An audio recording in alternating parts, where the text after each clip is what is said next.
So let me be very honest with you. This particular episode, there's a lot to talk about. From the biologically overqualified to the stereotypically underqualified to the dramatic overestimation and so on and so forth. But before I get to all of that, let's start from the wonderful world of OnlyFans.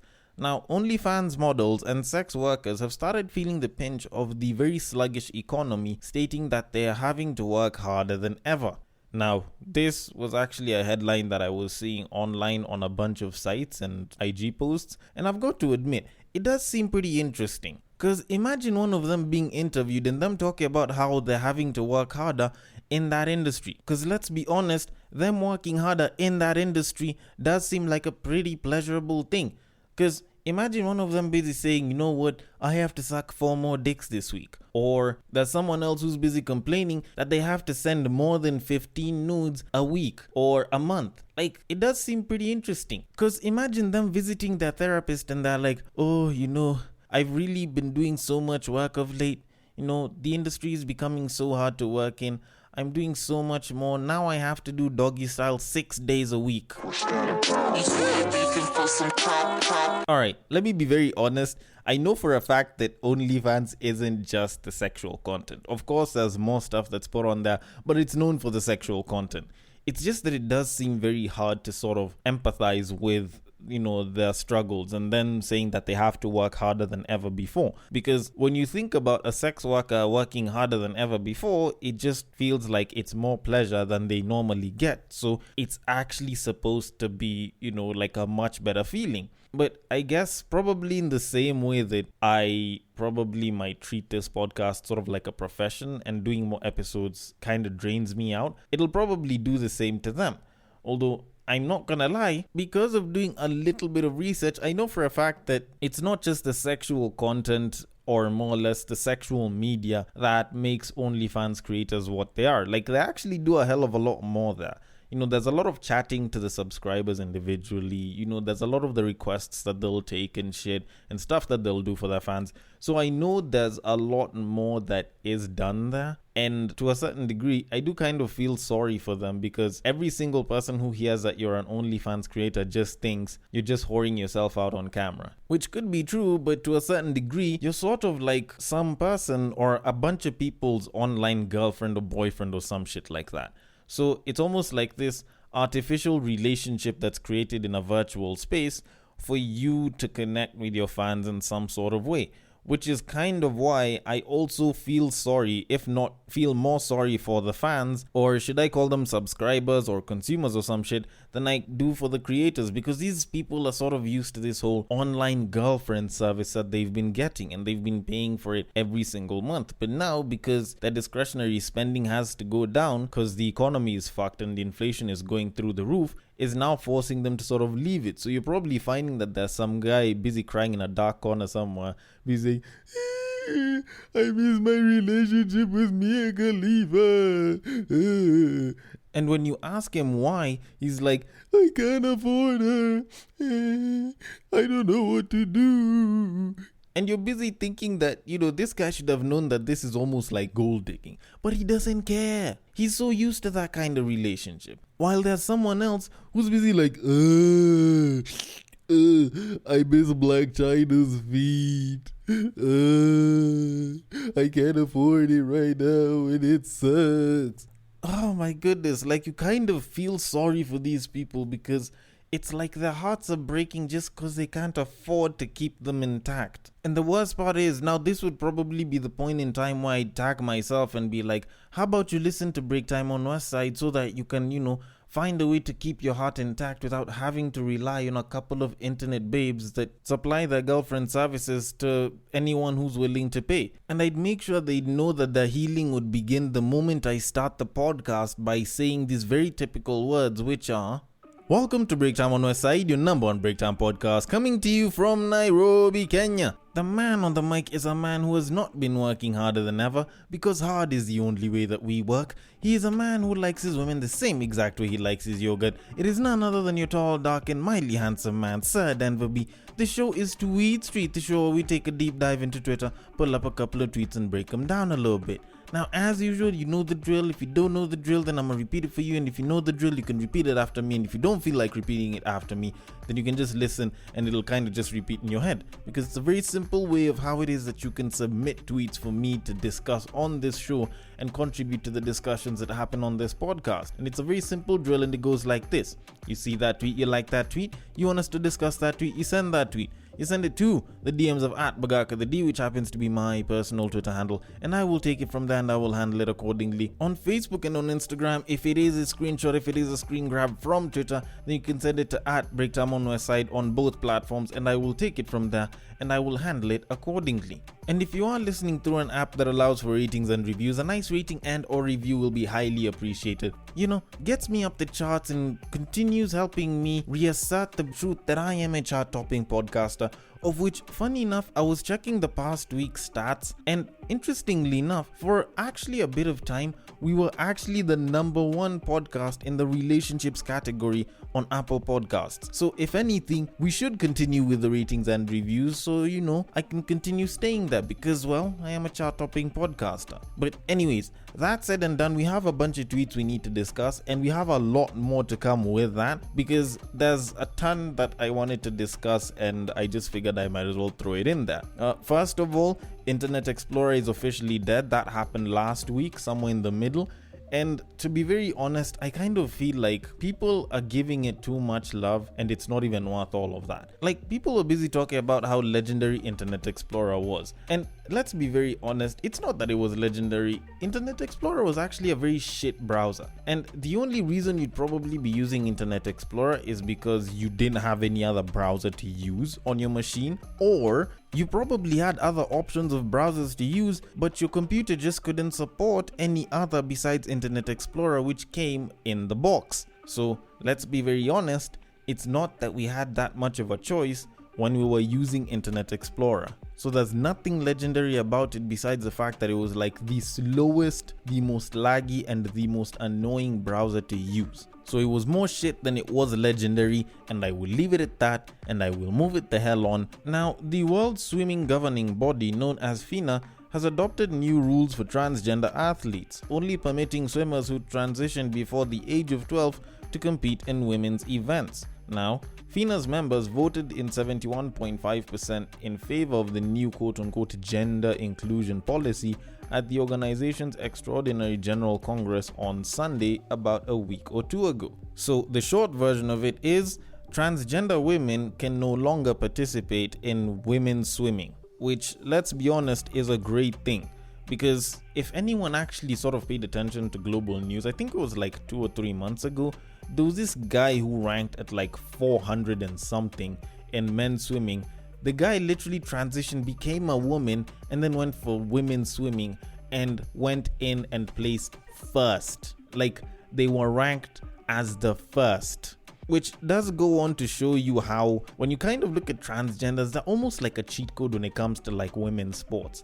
Because you have the anatomy of a guy, which is incredibly athletic, incredibly strong and powerful and shit, and you're putting them amongst babes, and all of a sudden you're expecting that they'll be on the same playing field?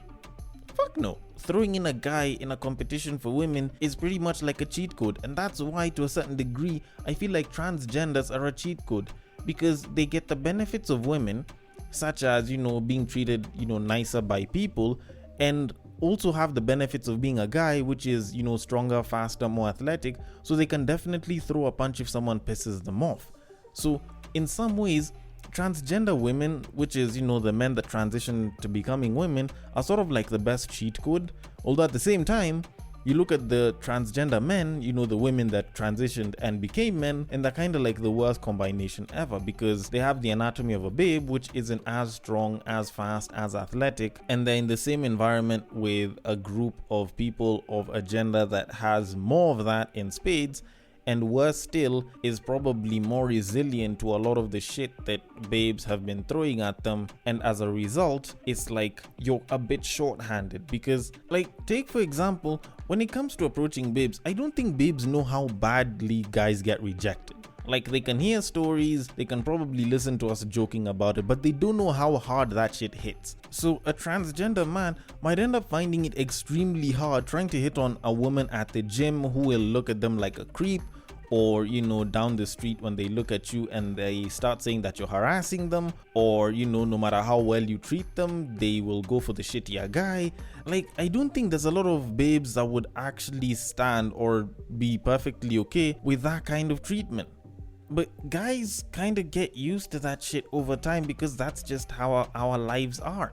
But all in all, I'd want to see how all of this sort of plays out, because apparently they are sort of setting up an open competition category. So if anything, at least they are sort of taking into consideration that there are transgender athletes that are not trying to game the system by being transgender. But all that said and done, I will leave it at that and move it on, cause we have tweets to discuss. So let us move it on. So on to our very first tweet of this episode. Fellas, what's the longest you kept a woman around knowing that you didn't want anything serious with her? I'ma start. 7 years. Okay, maybe it's just me that doesn't entirely understand this, but why would you stay in a relationship with someone you're not trying to do anything seriously with for a long period of time? Like, I don't know. I've never really understood it because, I don't know, I guess because I haven't been in any relationship that succeeded a year, I can really say that I know. But I'm guessing most people will probably be in a relationship for like the first year and a half. It's all bliss, it's all love, people are getting the feeling and shit. But after that, stuff kind of fades. There's no butterflies in the stomach. You guys sort of settled in, almost kind of like friends. And at that point in time, I guess that's when you'd probably know for a fact if you should spend the rest of your life with this shorty, or if you're trying to do anything serious, or if, the relationship was purely just for, matters of the heart and shit. Like, I feel like at that point in time, you should have probably known. But you find people are in a relationship for like 3 years, 4 years, 5 years, and all of a sudden it's like, oh, do you want to settle down with this babe? Oh, do you want to marry this babe? And you can hear someone and they're like, no, I don't intend on doing that. Why would I want to? Like, I like this babe and she can be a nice girlfriend, but I don't think she'd make a good wife. And you look at someone, you're like, why the fuck are you with her for such a long time? Because in some ways, while I get, yes, there's the whole preservation of value and you can care about this person and you don't want to hurt them, you're literally just wasting their time. Because imagine if you're in a relationship with a babe for 8 years, and she started at the age of 22 and you leave her and she's at the age of 30. She was probably even foreseeing that you guys were going to get married, and you probably even gave her the impression, even though you didn't openly say it. Hell, you guys even had those like big discussions such as, spending habits, how many kids you should get and shit. But all of a sudden, you end the relationship. You've wasted 8 years of her life, of which you could have probably kept it at 2 years, maybe 3 years at the most. And you could have moved on and possibly found someone that you could be happy with. And she could have also moved on and been with someone that she can actually have the future that she wants to have with. But you keep her around, you decide to stay in a relationship you don't want to be in. For what reason? Like, I can get the whole desire not to be lonely, but for you as a guy, why would you do that? Like, there's no increased value, there's no increased social market value from you being in a relationship for an incredibly long time. For a babe, I can get, there's the whole assurance that this babe will stick with someone for a long time.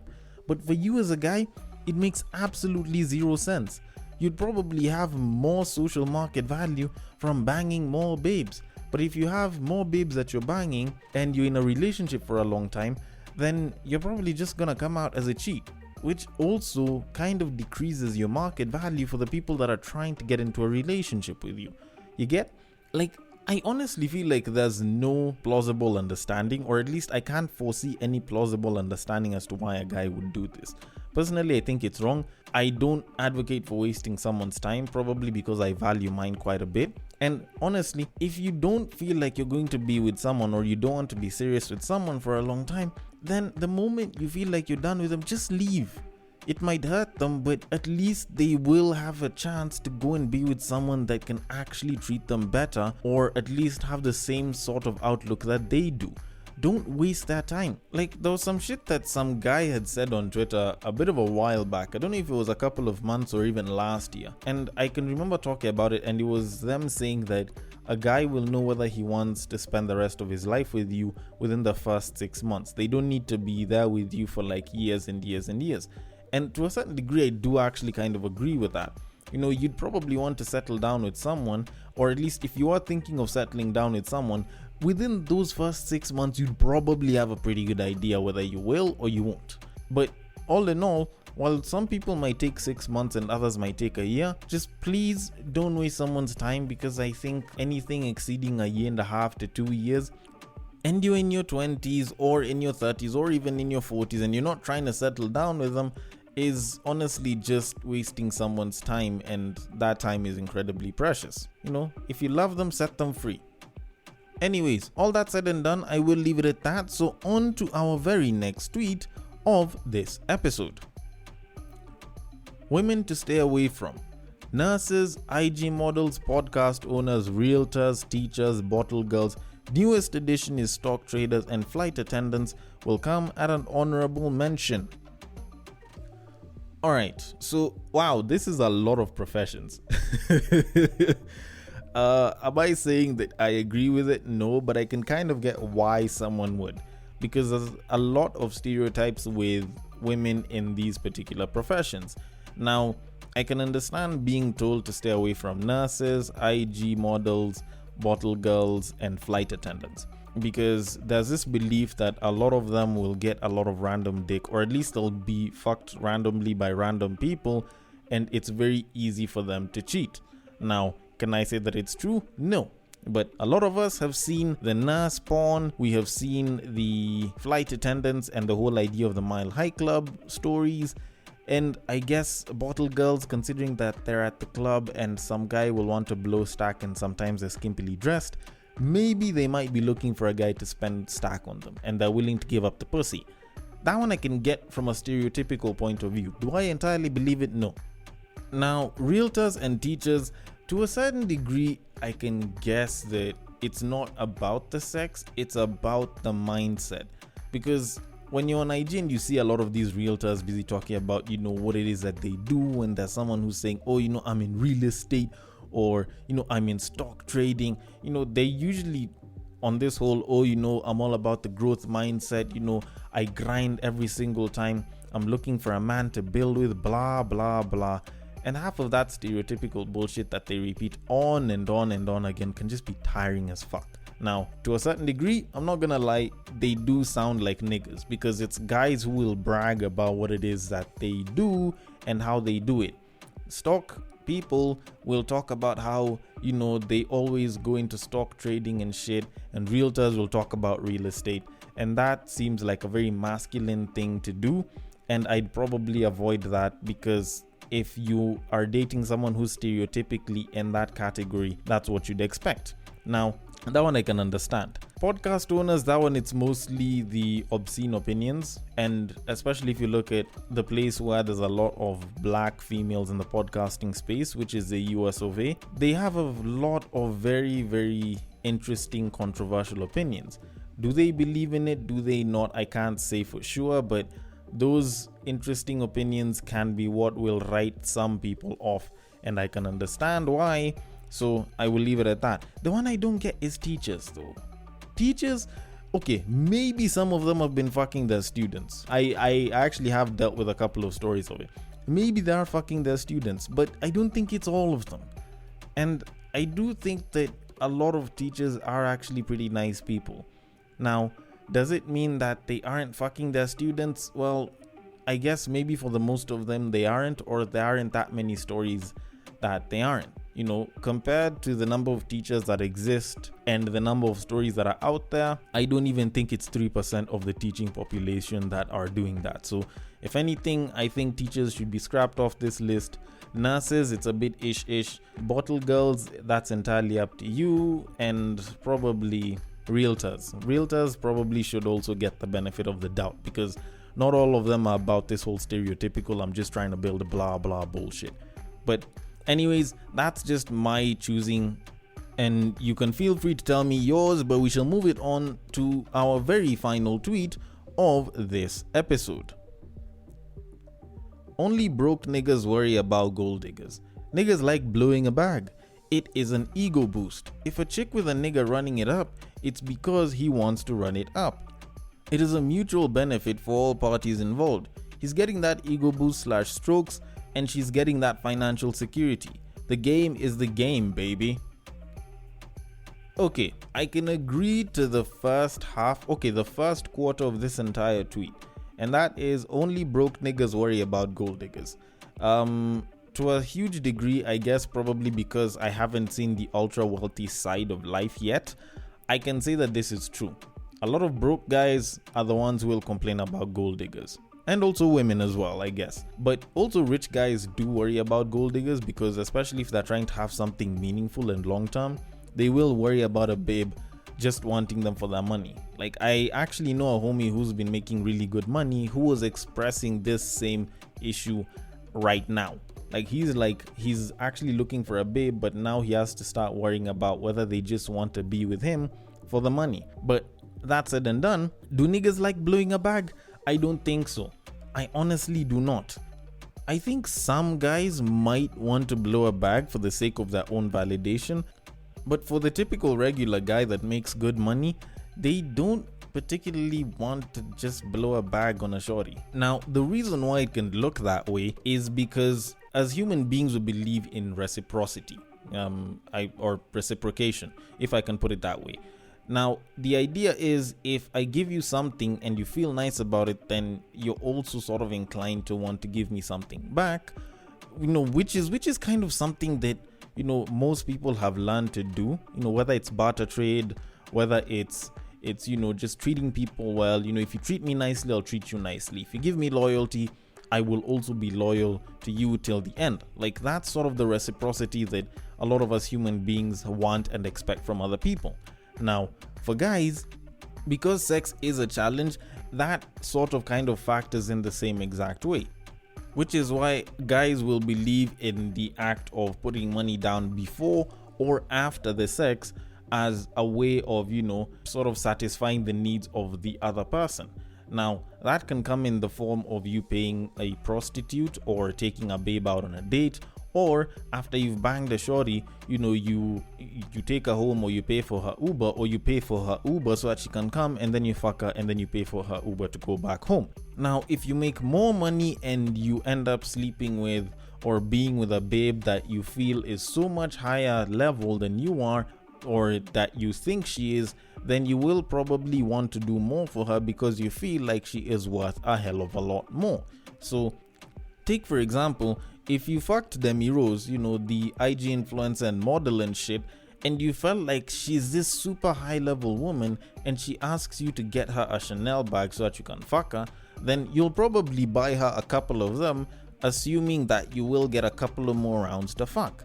Now, people will do that and they will feel like they're perfectly satisfied. Now, if you can have her as a girlfriend and she sticks to you and she only fucks you, but she wants a high level lifestyle, then some guys will feel like, she's a fine babe and she's with a guy with means, so I have to show that I can, afford to take care of her, and they will be open to, letting her blow the stack and everything.